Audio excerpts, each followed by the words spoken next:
Hey, right off the bat, I want to apologize for oversharing last week. You know, sometimes when you tell people your business, they look at you funny. I think that's what happened to me. I could feel the side eye all week. Folks who had listened to the show were like, man, that was some sad crap you said. And nobody wants to hear my sad crap, I don't think. So I'm cutting it out, but it's out there now, so now you know. This week, I want to talk about the stuff that I've learned on this journey. One of them is goal setting. The other one is tone. And the other one is time. I know they kind of sound weird, right? All together. Goal setting, tone, and time. But like Morpheus said in The Matrix, there's a difference between knowing the path and walking the path. I fell in love with the blues before I had them. It was grown folks' music. It was the music of high times, laughter, and private sorrow. I saw it as a kid and didn't see it at the same time. The blues, it's music, it's a vibe, it's a feeling, and it's my life. Hi, I'm Reverend Ken Blanchard, and welcome to Bluescast. All right. A few things that I've learned. Goal setting, number one piece. It's not about identifying what you want to achieve, but it's also about giving yourself the means to ensure that you can actually do this stuff. It's about setting your sights on where you want to go and then taking that step to get there. If you haven't noticed, I give myself a time that is realistic and actionable. I should be able to do it sooner since I'm actively working on this guitar thing. And this is how it's done. Setting clear, actionable goals is the key to reaching your potential and achieving your success in whatever you want to do. For me, it's to be the master or to be a pretty damn good blues player before I'm 70.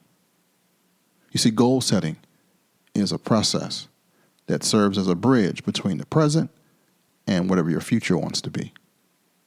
See, goals give you a clear focus on what's important. It helps you direct your efforts, your energy, your time, your attention to what matters most. They're a roadmap. They're a business plan. They guide your path and your decisions toward getting something meaningful. Setting goals helps you visualize your future and understand what you want to achieve, making your aspirations real. And as you set and achieve goals, you get self-confidence from this stuff. You get empowered and you take on new stuff. Goals provide a motivation to push through the obstacles that are coming and the challenges that maintain your momentum. They allow you to track your progress. They give you a sense of accomplishment as you meet each milestone. And by knowing what you need to do, you can work more efficiently and more productive. And all of this stuff is a win. Let me give you an example for what I did just recently. I love Stevie Ray Vaughan, B.B. King, Albert King, and now R.L. Burnside. Well, Stevie Ray Vaughan is off the charts to me. He's in the stratosphere. I don't think I'll ever be a Stevie. There's only one Stevie.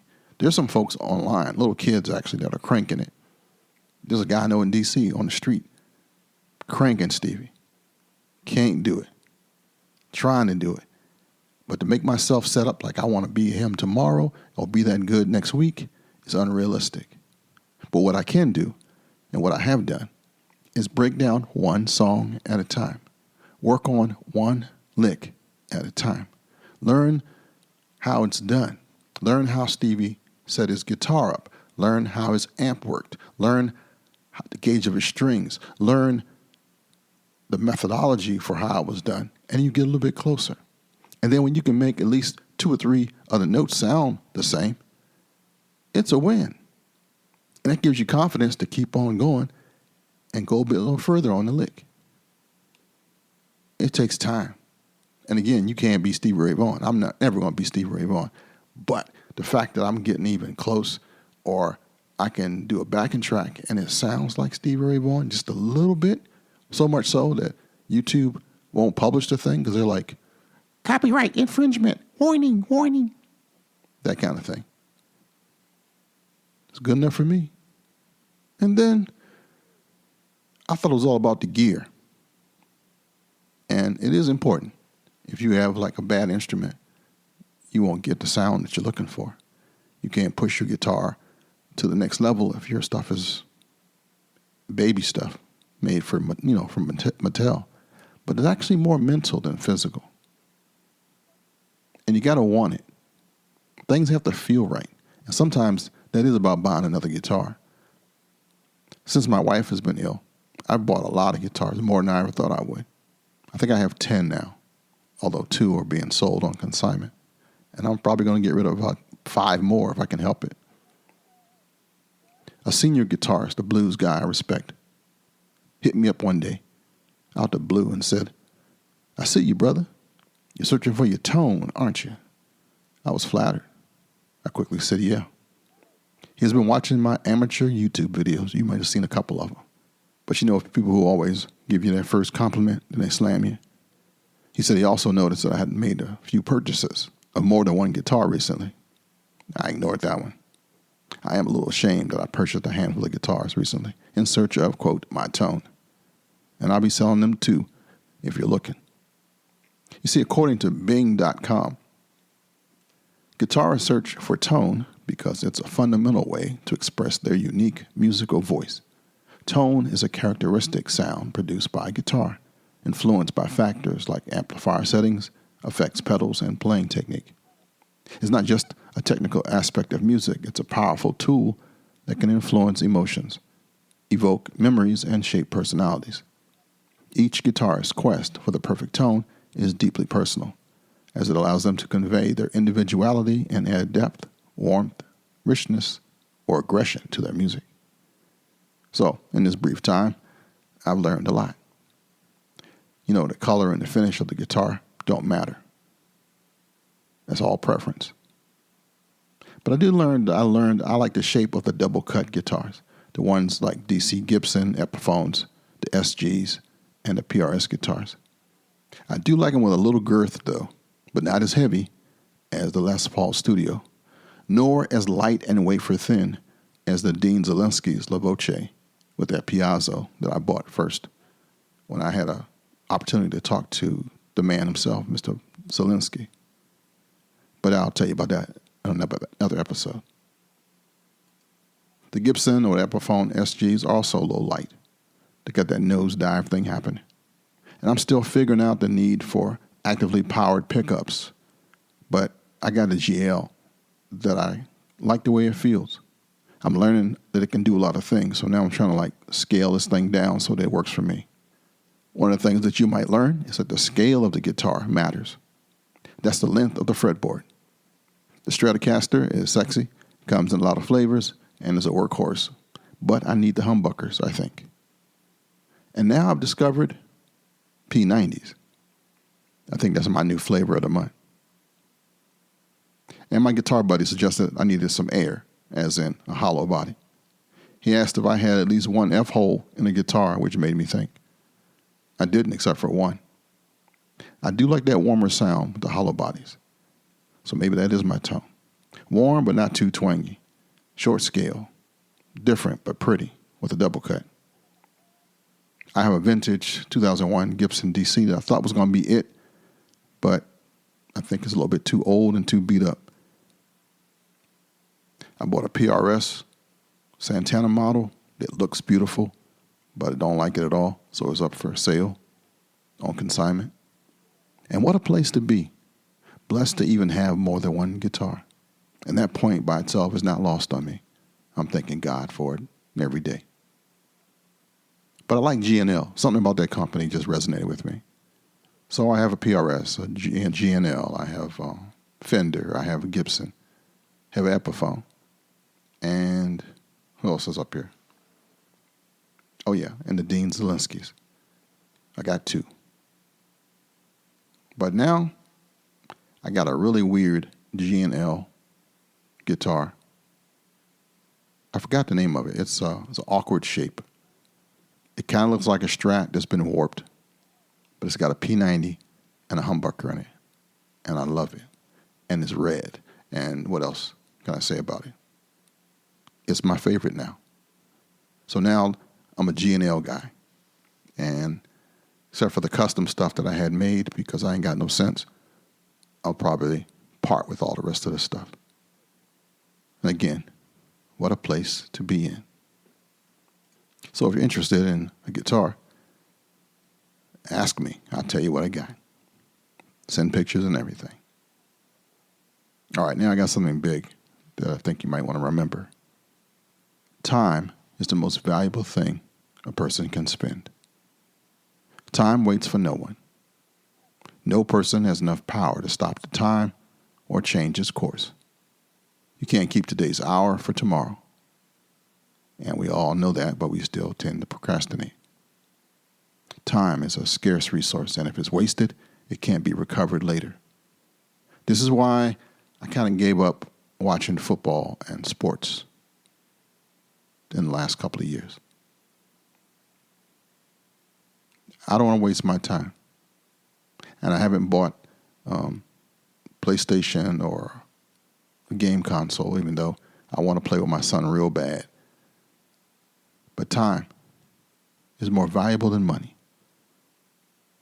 You can get more money, but you can't get any more time. So if you decide to go all in, like me, and learn a guitar, learn an instrument, think about that timepiece. Looked in the mirror the other day, and I saw all the gray hairs going everywhere, and I looked in the mirror, and I saw myself for the first time in a while. And I realized, I'm old. Wow. When you don't make a change, nature will make it for you. Every 15 years or so, your plot changes automatically, unless you were proactive and made the changes yourself with your own decisions. So, sitting on the couch doing nothing, or holding on to a destructive relationship or a boring job, or just saying, well, I'll get to it tomorrow, is not sustainable. Eventually, something's going to happen in your life and force you to change. The problem is that you may not like it because you're not in control. It could be a health issue, a bankruptcy, a loss of a job you intended to be in until a retirement. The pandemic was a big reset. I said that last week. And it could be some other unusual event like your cell phone blows up. So, make plans, work your plans, and take risk. And this last part is essential if you want to be in your life's driver's seat. This is all the stuff that's in my head right now. This is all the stuff that I'm working on. This is the stuff that's keeping me moving, motivated, and practicing. Because I'm going to be on stage, a performer, a blues guy, doing a time-honored tradition of Americana. It's my thing. Maybe it's not yours, but this is Bluescast.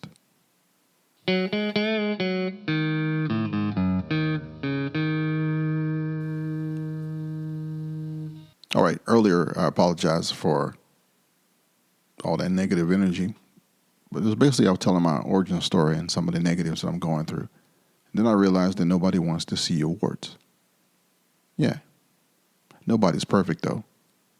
But we like to image what we think perfection is. We judge ourselves and others by it. If somebody came into your life completely honest, you probably wouldn't want to talk to them. And that's why I got the side eye. Where is the mystery? Where is the part to discover? You know, we like illusion so much. We disguise how we look. We only publish our best pictures. We even touch them up with filters and apps. Am I right? So me, knowing all this, it makes no sense then why I continually show all my imperfections, mistakes, and talk too much when I like somebody. And that's what happened with you. I wanted you to get the full Monty. I wanted you to like me for me. So if we met, 6 months from now, a year from now, you would know who you're talking to. Not an illusion of a dude, pretending to be a dude that looks like a dude. Well, you know what I mean. See, be careful when you meet your heroes. They say, and they are right, of course, whomever they are. I was looking at a photo taken of me last Sunday and stared a long time at it. Who was that guy in the pictures? It was me. Not the 35-year-old looking out the world. through 62-year-old eyes that everybody else sees. And that's a big difference. So I got to rethink some stuff now. Nobody wants to see your warts. They don't really want to know you have problems. They don't want to know you're just like them. How can they compare themselves to you if you're just another joker in the deck? I promise I'll do better next time. But that's just a little explanation for it all. This week I worked on my website. I've changed from being called Spoon to using my name, Reverend Ken Blanchard. And at first I thought I wanted to hide being a minister, and that was like trying to hide that I was a black person. It's who I am. I can't change in mid-stroke. Be who you are, dude. So I changed the website and changed how it looked, and I put some new photos up. So instead of musicbyspoon.com, that's gone. It might still go there for a few more days, but you should be looking at revkenblanchard.com, and you'll see the new page. And I think I want to put the show notes on my blog. We're still working all this out on episode 3 here. And did I say thank you for listening, downloading, and subscribing to Bluescast? Probably not. But I really want to say that to you. I want you to know that this is the early part of this thing. I'm hoping in the future, when I'm on stage with thousands of people, you'll have been here during this time. And when we have party together, cook out together, when I'm supporting my friends and their events, you'll know who's behind the mic. You'll know who's on the stage. You know who's right here. Your friend and your brother from another mother, the Reverend Ken Blanchard. Living his dreams, baby. Living his dreams. So as I wrap up for this week, I'm talking about tone, what it is, what I learned it to be, how goal setting is important if you want to start playing the guitar yourself or doing anything. You need to have goals, and the importance of making them real in your life. And also talk about nobody wants to see your warts and your imperfections. Be careful when you overshare because you got an honest heart. The world don't want to see that. TMI, baby, TMI. And I talked about time. So it's time for me to scoot and boot on out of here. Today I was studying the music from Hill Country in Mississippi and R.L. Burnside and a whole bunch of characters that were beyond poor. And a company that kind of tried to save them all and give them some money called Fat Possum Records, which I think is kind of cool. Check out my YouTube channel, Reverend Ken Blanchard, and let me know what you think and subscribe to that too. Until next week, you take care of yourself. Make sure you use your time more wisely. Jim Rohn said that learning is the beginning of wealth. Learning is the beginning of health. Learning is the beginning of spirituality. Searching and learning is where the miracle process all begins.